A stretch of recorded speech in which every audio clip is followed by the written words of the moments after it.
Hello, today's presentation is called Anxiety Toolbox. Today we'll be discussing various topics. What is anxiety? Why do we feel anxious? What does anxiety look like? What can we do about anxious thoughts? What can we do about physical symptoms of anxiety? What can we do about emotional symptoms of anxiety? So first we'll cover what is anxiety. So it can be thought about in two different categories, one being everyday stress. So these might be responses to a known environmental factor. Typically, these symptoms will go away as the stressor goes away. They can be motivational, and everyone experiences them to some degree.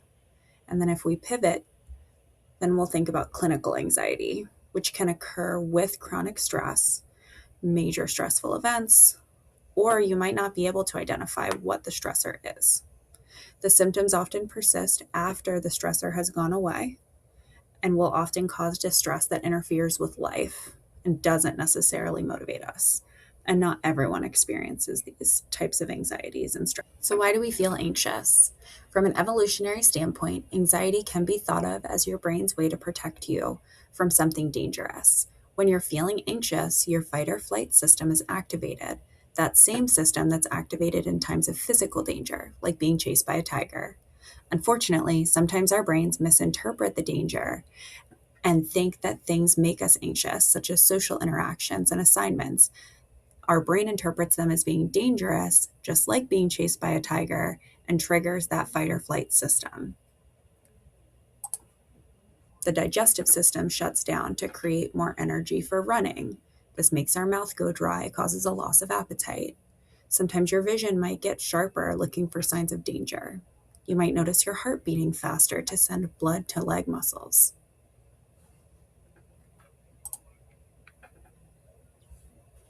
So, what does anxiety feel like? No two people have the same experience of anxiety, but we can think of anxiety manifesting in thoughts, feelings, and behaviors. Anxious thoughts, fear of going crazy, inability to concentrate, and distractibility.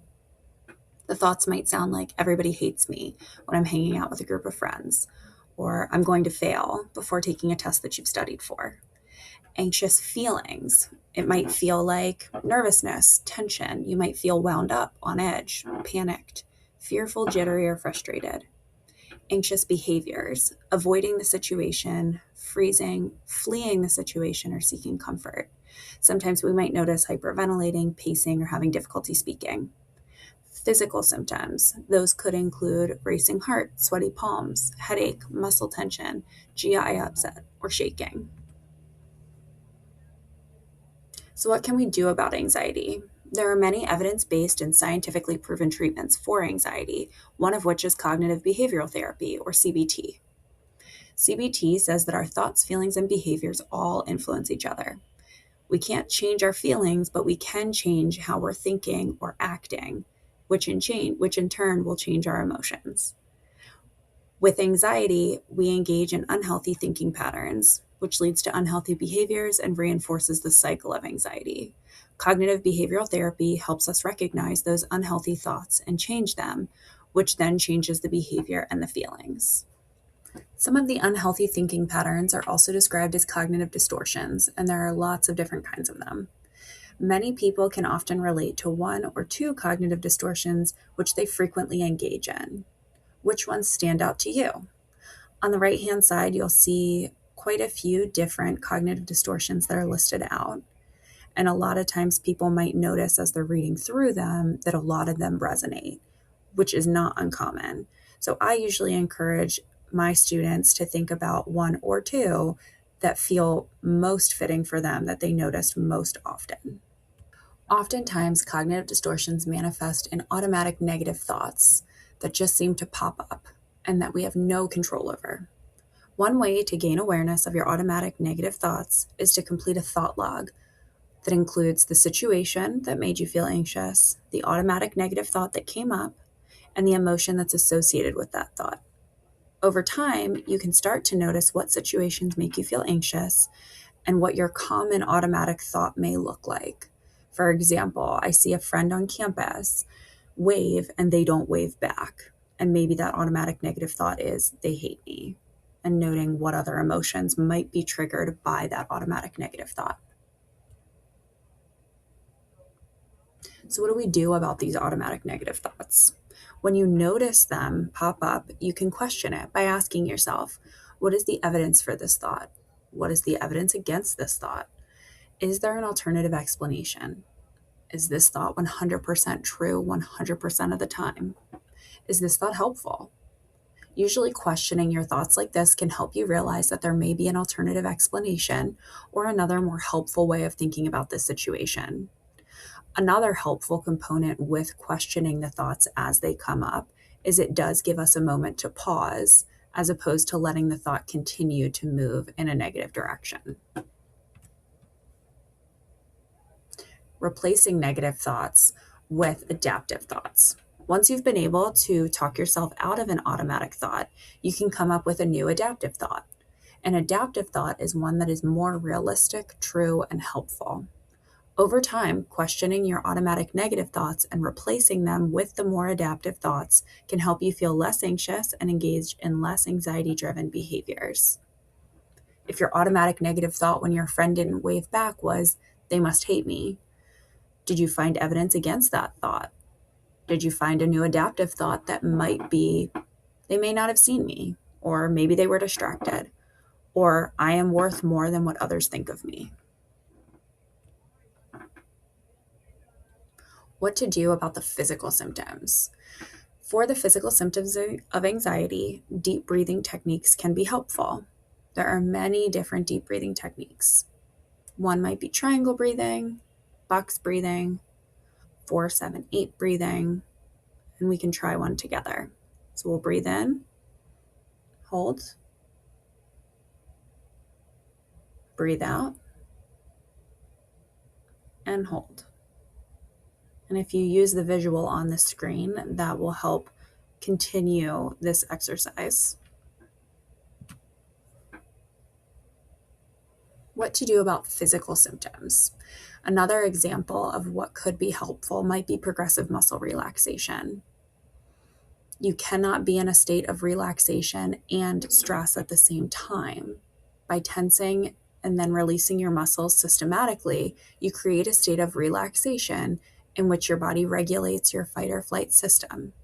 In progressive muscle relaxation, you tense a part of your body for 5 seconds, you notice the tension, and then you release for 5 seconds, noticing the relaxation. There are many different guided progressive muscle relaxations, but you can do it by yourself by starting at your head and tensing and releasing all of the muscles as you go down. You can wrinkle your forehead, shrug your shoulders, clench your fists, clench your ab muscles, squeeze your thighs, curl your toes under, tense your whole body. And we can try it together. So if you're sitting still, go ahead and squeeze your eyes shut and relax.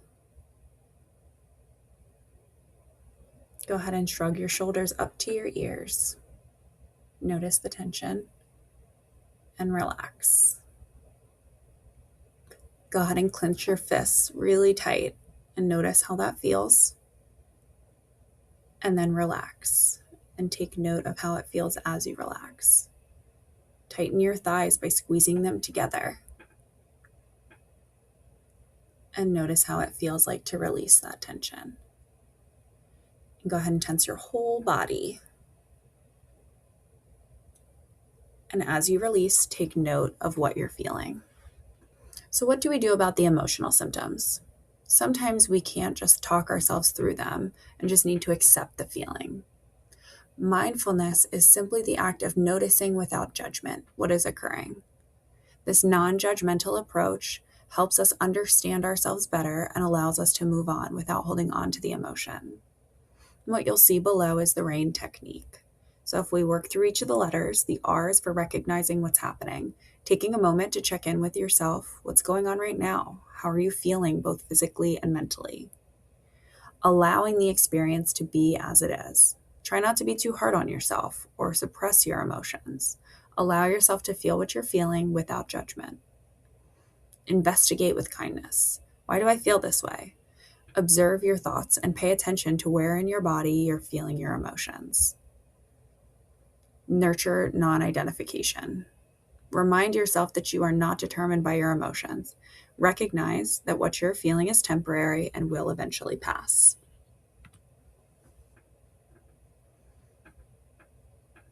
Another technique is the 5-4-3-2-1 grounding technique. Grounding is a way of connecting you with the present moment and helping you stay present in your body. Some grounding techniques include any strong sensory experiences, such as taking a hot or cold shower, holding an ice cube in your hand, eating a very sour candy, or smelling a very strong perfume. The 5-4-3-2-1 grounding technique is another approach that you can do without needing much external prompt. You're going to identify 5 things that you can see, 4 things that you can touch, 3 that you can hear, 2 you can smell, and 1 you can taste.